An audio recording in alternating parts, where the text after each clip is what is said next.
fun part for me. As you know, we are stepping into the second week of our Advent season and our Advent celebration. And Advent really began about 400 or 500 years after Jesus' death and resurrection. That's when people began celebrating this idea of Advent. The word is just a Latin word, which means coming or arrival. And so as churches across the world celebrate Advent, what we're celebrating is the coming or the arrival of Jesus on earth. And so we celebrate his birth, and we do so with joyful expectation, and we prepare our hearts for Jesus' birth that we'll celebrate on Christmas. That's part of the Advent book and devotional, every day preparing our hearts for the coming of Jesus. And yet, as a church, we also celebrate, and Advent is also the celebration, the recognition that Jesus is coming back. That yes, he was born, but he promises he'll return, and when he returns, he's coming to establish his kingdom here on earth forever. And so Advent, yes, it points to Christmas, but yes, it points to something far greater as well, that Jesus is going to return. So how are we preparing our hearts and waiting with joyful expectation of Jesus' second coming? And so there's different traditions that have formed around Advent. The 4 Advent Sundays started around the 1500s, where you take Christmas Eve, you back up, and then you count back 4 Sundays. And now those are the 4 Advent Sundays. And each Advent Sunday has a specific focus that every church kind of focuses on. Last week was the idea of hope. This morning we'll talk about peace. Next week is joy, and then love, and that leads us into Christmas Eve. And the tradition of the candles is another one, where you light a candle and every week you add a candle. And so we were supposed to have the first candle lit as well, but I'm afraid of smoke. I don't know how this room is set up, and I don't want our Advent season to come crashing down very quickly. So imagine the first candle is lit as well. But you light the Advent candles, and you keep lighting an additional candle as you get to Christmas Eve. All of that is meant to be this symbol to remind you of God's promises and to remind you that we can be filled with the hope, the peace, the joy, and the love that can only come from Jesus. That's what this Advent season is about. And so this morning, our focus is going to be on that idea of peace. And I'm sure all of you in this room are like, peace, good. Yes, peace is great. Would love more peace in my life. But if we're honest, the virtue of peace, where we would put it on the things where we would rank, like what are the most important things for me this year, I don't know how many of us would elevate peace to like the top of the list. And if you look back on the last year of your life, and if you're like me and you think about all the things you put time and energy and resources and focus on, all those things that you kept you up at night, all those things, how many of those things that you pursued actually you pursued so they would bring more peace to your life? Maybe. But if you're like me, very few of those things. And in fact, the majority of things that I pursued, I put my focus, my attention, my resources on, they actually pulled more peace out of my life. See, we want peace, but we don't really elevate it as a virtue in our lives. It's not really something we celebrate of like, hey, how's peace going for you today? And it's not something our culture really elevates either. Our culture doesn't care about peace. We care about the opposite. We care about conflict. That's what interests us, right? It's not the virtue of peace. It's conflict. We have an entire arena of entertainment dedicated to conflict and people arguing with one another. Whether it's arguing about politics or sports or culture, this is what's in front of our eyes 24 hours a day. And I'm guilty. I like some of these shows. In fact, one of my favorite shows that I've been watching since college, over 20 years now, is a show that developed because these 2 sport columnists worked in an office together at the Washington Post, and they were friends, but they would spend all day just arguing with each other about sports. And somebody had the bright idea, like, what if we put a camera in front of them? And now, 25 years later, this show called PTI, Pardon the Interruptions, on ESPN, and it's these 2 guys just yelling at each other. And it's great because they love each other, and yet that is just a symbol, though, of so many other places where this is what's put in front of us. And it's not debating in the most holistic view of debates, right? Where you are seeking to share your thoughts as best you can, and you want to hear people's thoughts, and you want to learn and gain deeper understanding. Like, that's not what this is. This is conflict for the sake of conflict and arguing for the sake of arguing, and not to bring wholeness, but to actually build greater levels of division and anger into this world. That's what is confronting us. And yet we know the more time we spend in conflict, the more time we spend consuming conflict, the more time we spend avoiding and orienting our lives towards peace, the more our souls are at unrest. Because God did not design us to live in conflict. He designs us to live in peace. That's what he calls us to. And just think about your life and those moments that you've had when you've had conflict with someone else, whether it was a loved one or a family member or a coworker or a neighbor or even a stranger. And when you've had conflict, just think about what that does to you. And even if you're right and they were wrong, and even as much as you might pretend, it doesn't really bother me. If you're like me, man, that's the stuff that keeps you up at night, right? When there's conflict in your life, you just feel at unrest because we're not designed for that.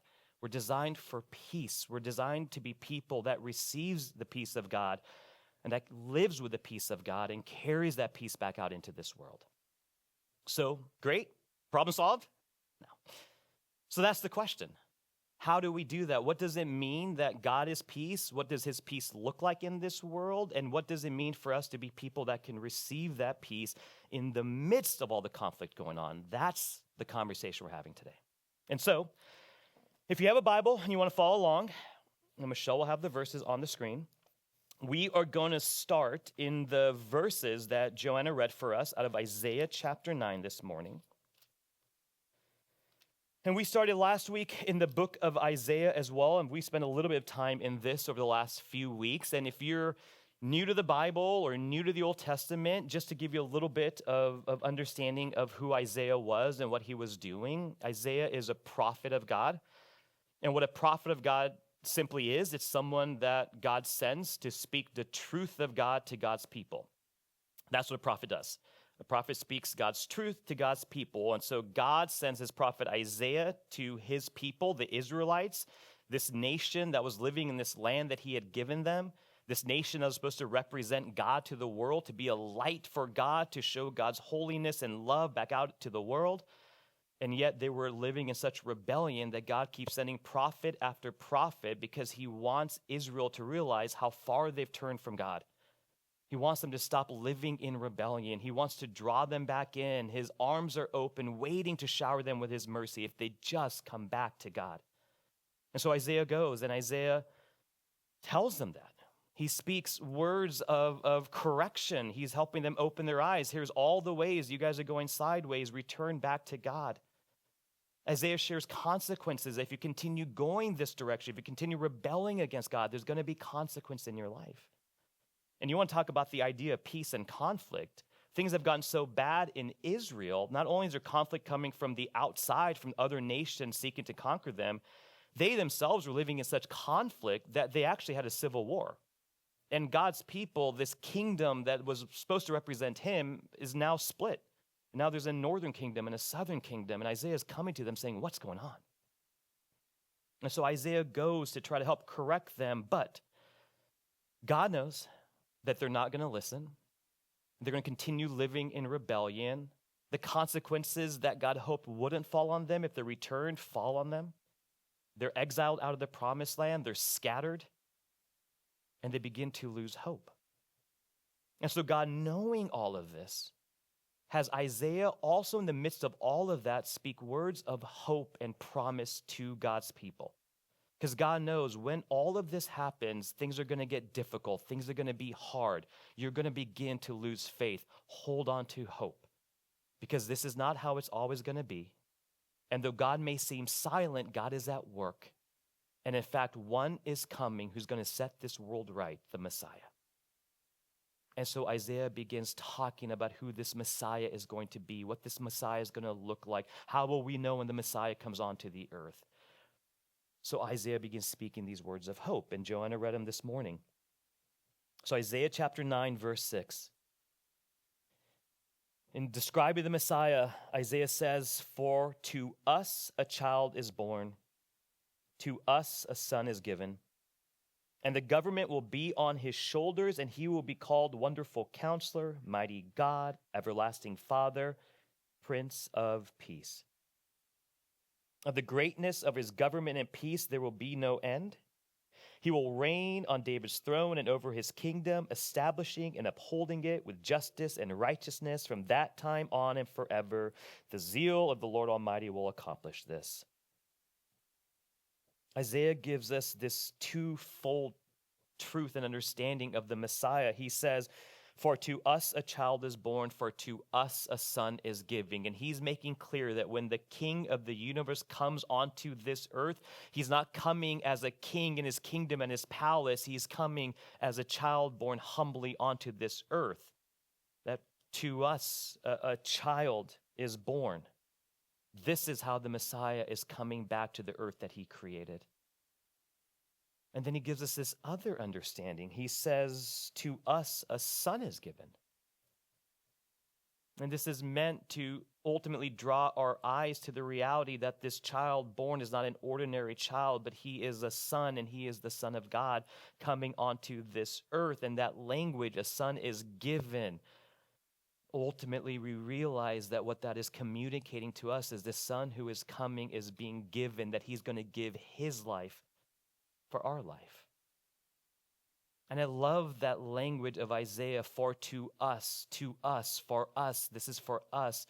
He's making clear that when the Messiah comes onto the earth, this is a benefit for us. This is for our ultimate good. That's what God is doing. For to us a child is born, to us a son is given, and the government will be on his shoulders. Not that he's going to become the next emperor of Rome or the next president. The government is a Hebrew word meaning sovereignty and dominion and power, meaning this son, this child is no ordinary child, but he is on his shoulders, is going to rest his kingdom. And he begins giving descriptors of how this son is going to be known in this world. He's going to be known as a wonderful counselor. He's going to be known as mighty God. Let there be no mistake that this is not a human child being born. This is not just another king coming onto this earth. No, this child, this son being born and given for us is actually God. I mean, Isaiah is making it very clear. He will be called Everlasting Father, talking about the reality that he exists outside of time, that he is everlasting, and he will be known as the Prince of Peace.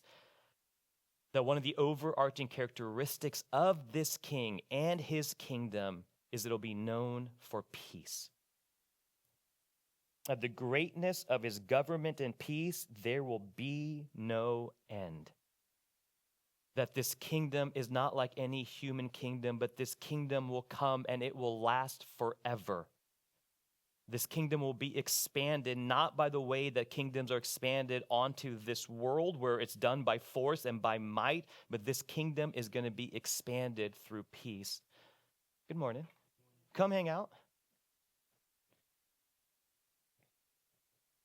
That's how this kingdom is going to grow. That's how this kingdom is going to be expanded.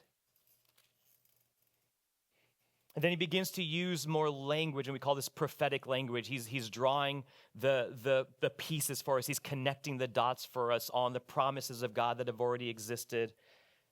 And he says that he will reign on David's throne and over his kingdom, establishing and upholding it. And that idea aligns to the promise of God that we talked about months and months ago in the book of Genesis. Remember when God comes to this man named Abraham and says, Abraham, you're going to become a great nation. Through you, the world will be blessed through your offspring. And that goes down from Abraham down to Isaac and Jacob and all the way to David. And out of David's throne, out of David's lineage will come the Messiah. This is what Isaiah is reaffirming, that the promises of God are moving forward, that it is continuing to expand. And now out of David's line, we're getting more clarity that the Messiah is coming. And I love this. He will reign on David's throne and over his kingdom, establishing and upholding it with justice and righteousness from that time on and forever. And it was so important for God and for Isaiah by God's voice, making sure that the people understood what the values of this kingdom were going to be. That this kingdom, which is going to move forward through peace, which will be characterized by peace, the values of this kingdom are justice and righteousness. Why? Because all Israel's known has been leaders and rulers and kings that have not been focused on justice and righteousness. I mean, if you just think externally about what they have endured and gone to, every time there's been a nation with power, they've used that power over Israel. And they have not used their power as a means to uphold and lift up and care for those who are struggling. No, they use their power as a means to continue holding others down and for their own benefit. And so that's what Israel has known. And people using their power to enslave them. And for 400 years, they're enslaved in Egypt. And as this story is going to move forward to the birth of Jesus, now they're under Roman occupation. And Rome is using their power over Israel. This is what Israel has known. People in power use their power over us for their good and our harm. And we are oppressed. And just think about the kings Israel has had. No matter how many steps in the right direction these kings would take, they would eventually take steps in the wrong direction, and they would use their power for their own good and not the good of Israel. I mean, again, they're in a civil war. The nation is split. They have not known good rulers. And so when Isaiah is speaking hope into them and says a Messiah is coming, a king is coming to establish his kingdom, it's so essential that he makes clear, but this is a different type of king. That this kingdom is not being expanded through violence or war. No, this kingdom will be expanded by peace, and it will be known for justice and righteousness. If we jump forward 2 pages to Isaiah chapter 11, he continues expanding on this idea of what this kingdom looks like. Isaiah chapter 11, he says, he will not judge by what he sees with his eyes or decide by what he hears with his ears, meaning God knows our hearts. He's not just looking at our actions. He's not just looking at the things we say. God actually knows our hearts, which is a good thing. But with righteousness, he will judge the needy. With justice, he will give decisions for the poor of the earth. That this king, unlike any other king, is actually concerned for the hurting and the poor and the needy. And that word poor is not just a financial conversation. That word poor means the condition, people who are hurting and struggling, people who've been left aside by the rest of society, the outcasts, the others, those people over there. That's what this king is concerned by. Those who society has left behind, that's who this king is concerned. And he will judge, means justly judge. He will lift up, he will uphold. He will make decisions for those who are hurting and struggling.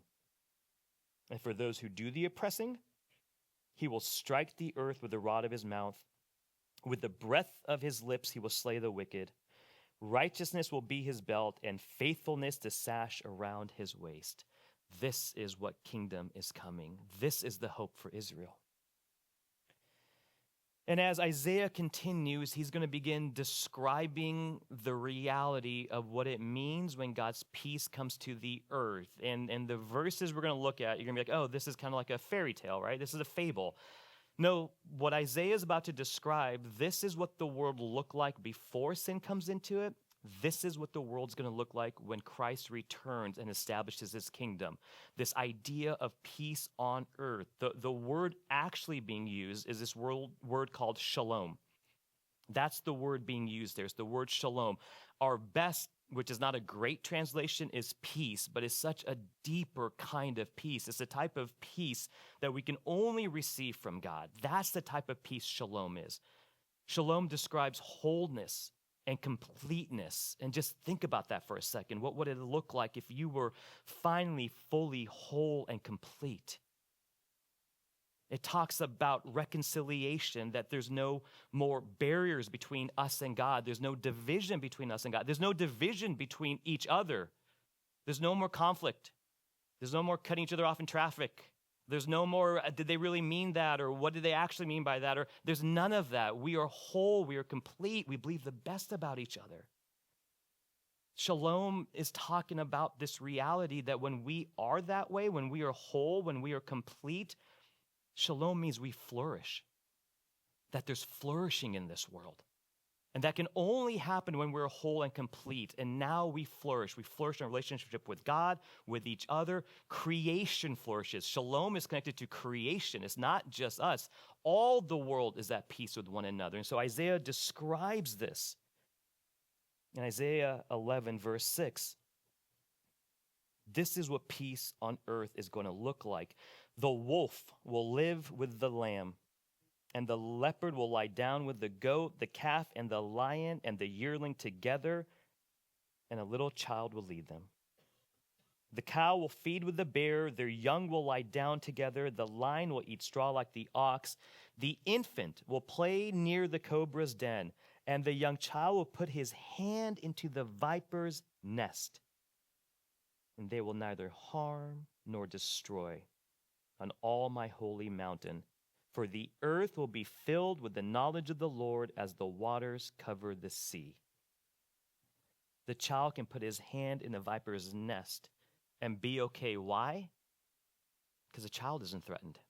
He's whole. And the viper isn't threatened. It's whole. Animals walk in wholeness and shalom. There's peace over all the earth. There's no more prey and predator. There's nothing left to fear.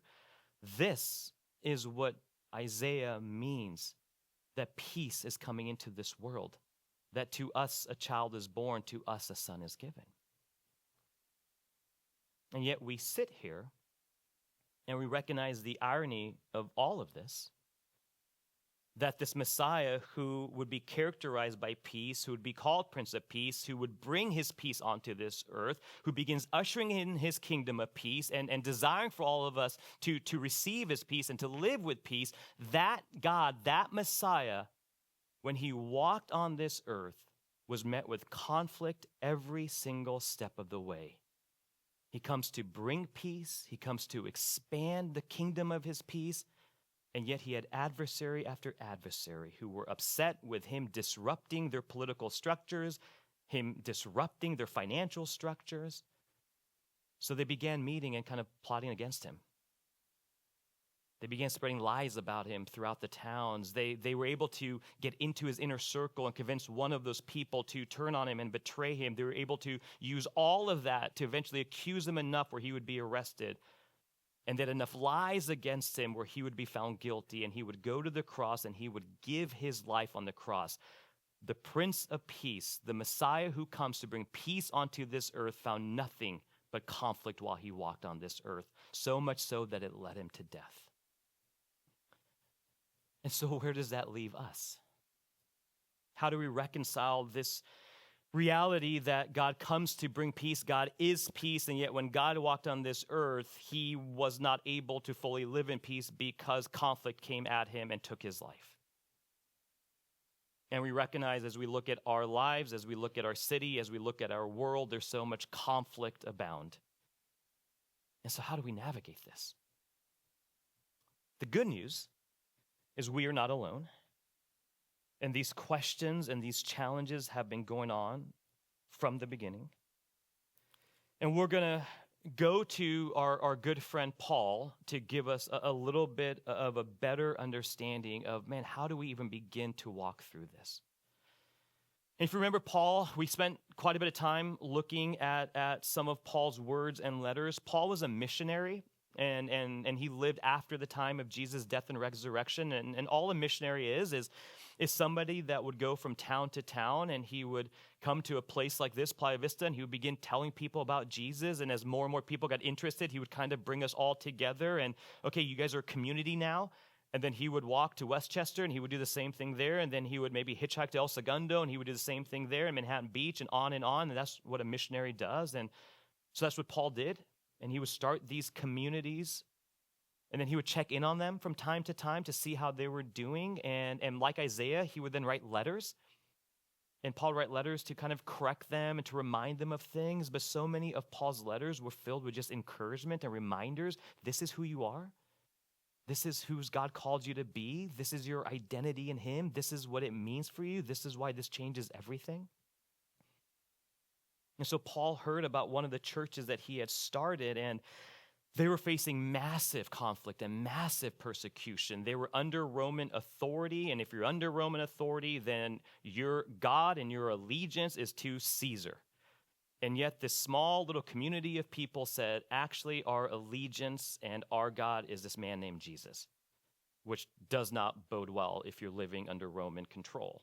And so this church was facing massive persecution. They were struggling. And so Paul writes this letter to encourage them to continue walking in hope and continue seeking peace even through conflict. And meanwhile, Paul's writing this letter and he's being persecuted, and Paul's been arrested and he's in prison and he's facing his imminent death.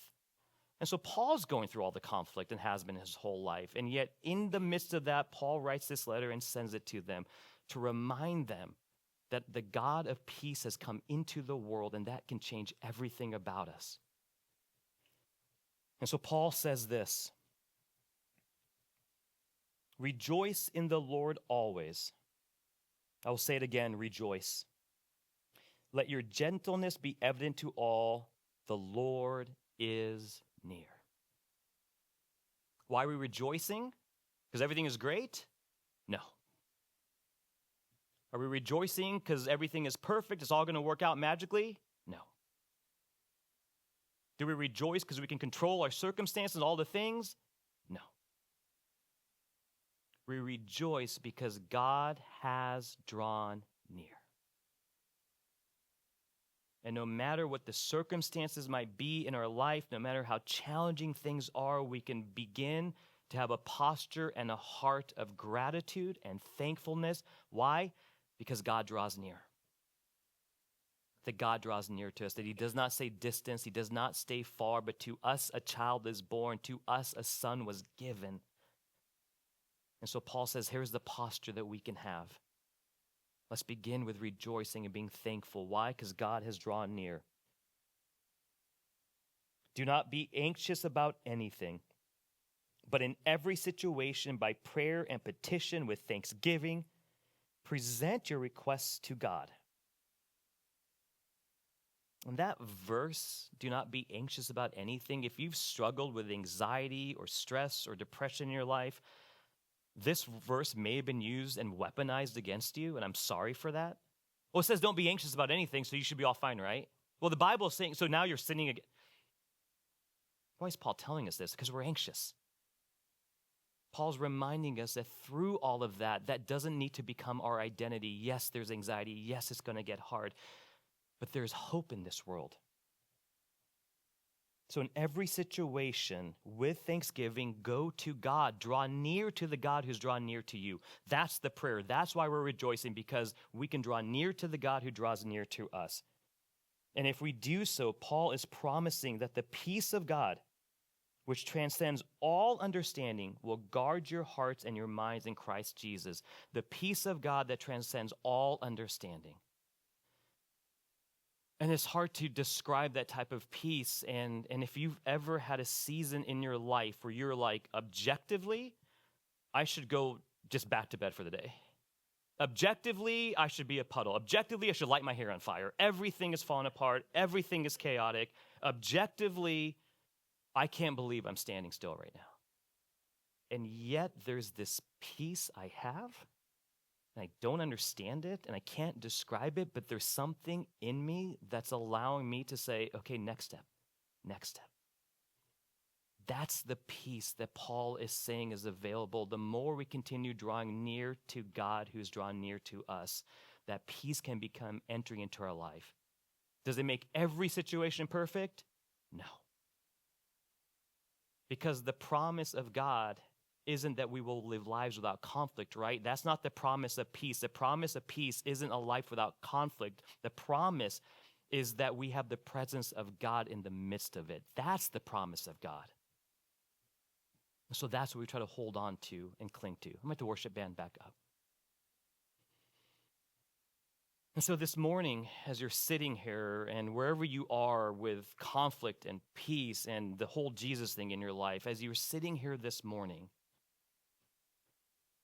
I guess the question I have for myself that I've been wrestling with for the last couple days is where in my life do I need more of God's peace to flow through? Where are those areas in my life of conflict? Where are those areas in my life of frustration? Where am I struggling? And man, if I'm honest, what I really need is not a solution or a 5-point plan. I need God's peace. And then the second question I have to ask myself is, what are the barriers in my life that are preventing me from receiving more of that peace from God? Is it a lack of trust that do I really believe you're going to do this, God? Sometimes. Is it bitterness? Yeah, sometimes. Bitterness at God, bitterness at others. Is it distraction and busyness and my priorities are completely upside down? Yeah, almost always. But what are those things in my life that are just preventing me from stepping deeper into the peace that he's seeking to offer and knowing that it doesn't magically make everything better today, but what it does is it reminds us that he is present, that peace has come into this world and we can receive it, and the promise that he's walking with us through it. Let's continue worshiping.